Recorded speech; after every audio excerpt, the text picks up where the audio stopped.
Hi everyone, welcome back to Blue Piano Soaps, and I just want to show you it's a beautiful day here in the backyard of our home, and I am going to take a seat right there, and I am going to go ahead and answer a few questions that some viewers have sent in. And as promised, I said that I would do a few of these videos, and so this is a first for me, but here we go.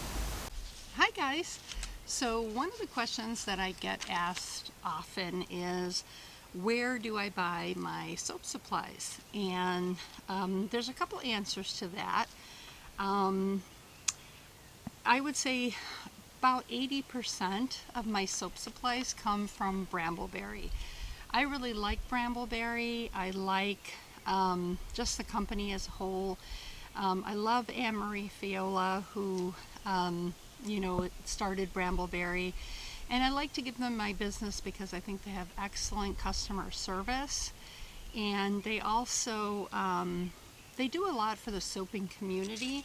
And so if I'm going to give my business to someone, I'd like to give it to a company that helps to sort of grow the soaping industry and is active in legislation regarding soaping. And I just think it's just a great company. And so I would say almost exclusively I get my base oils from Brambleberry. Lately I have really liked getting my colorants from Nurture Soap Supply. I love their colorants. A little goes a long way. You don't have to really mess with the recipe to get the color you want. Kind of what you see on the container is what you get. I really like Nurture Soap Supply colorants, and I probably from this point forward will probably get all my colorants from Nurture Soap Supply. I just think they're top quality soap colorants, but that's all I get from them. And then my fragrance oils I usually will get from Brambleberry, but I do on occasion buy some from Wholesale Supplies Plus.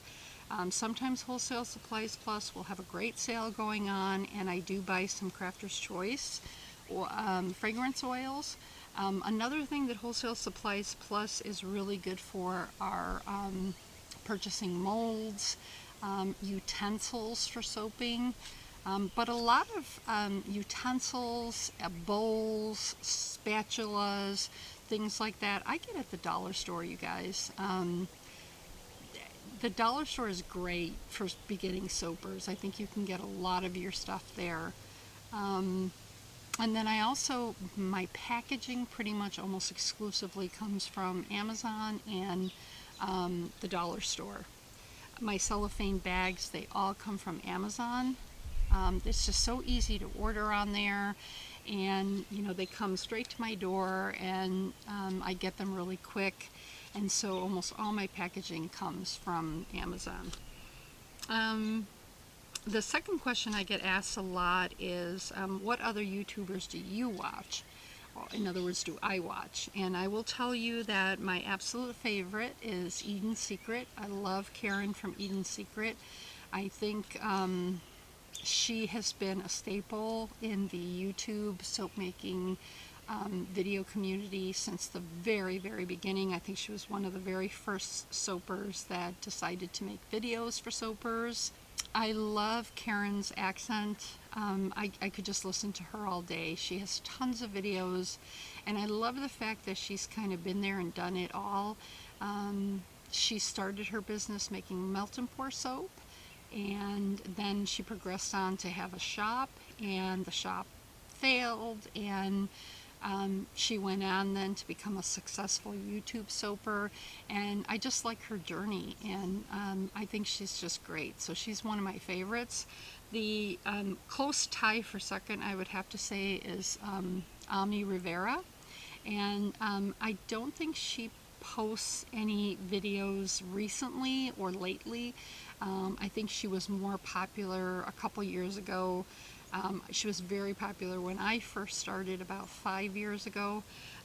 But she has some beautiful, beautiful packaging videos, and I would have to say she probably inspired me the most to start a soap making business, and also to kind of find my niche in how I package my soaps.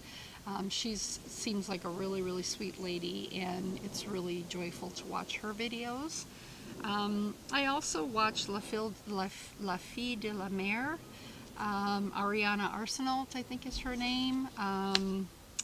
I like watching her. I like watching Katie from Royalty Soaps. I also like Yellow Cottage Soapery, and I like Royal Appleberry. I think those are my top 5 or 6 YouTubers that I watch making soap. I love them all. The third question I'm going to answer is I received a question, where have you been the most successful selling your soaps? I have a standalone website. It's a website that I created. I spent a lot of time doing it, and I just chose to go that route. I wanted to have some brand recognition, and so I decided to go with my own website where I could say, hey, go to bluepianosoaps.com.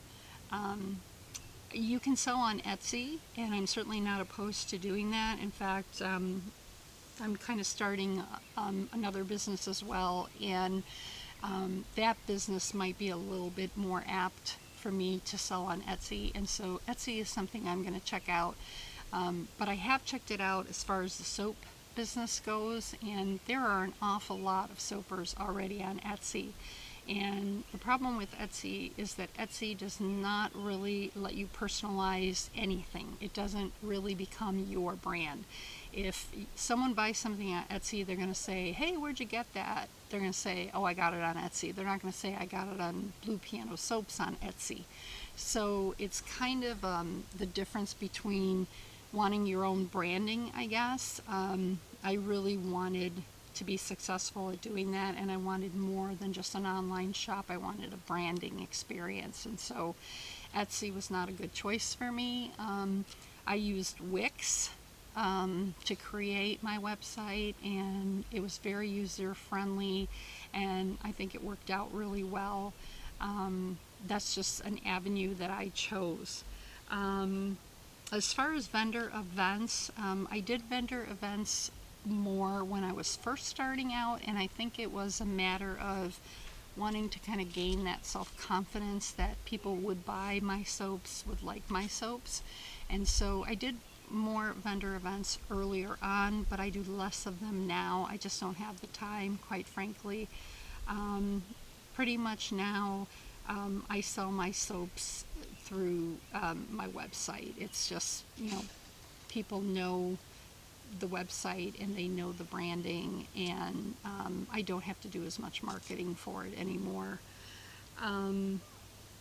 The final question was, what is the hardest part of starting a soaping business or starting soaping? And I would say that's really easy, and that's the expense. Soaping can be an expensive hobby, an expensive business to start. You can spend a lot of money on equipment and coming up with your recipe and experimenting with fragrance oils and experimenting with your branding and experimenting with your recipes.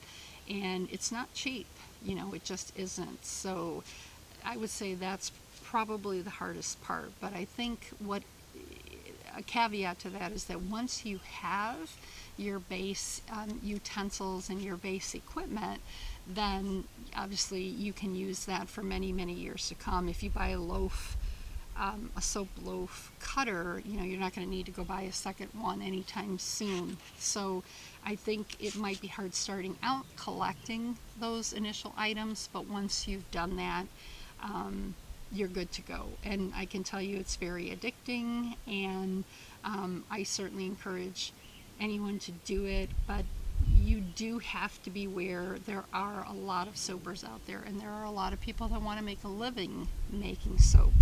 And The soap itself is just, it's not a high priced item.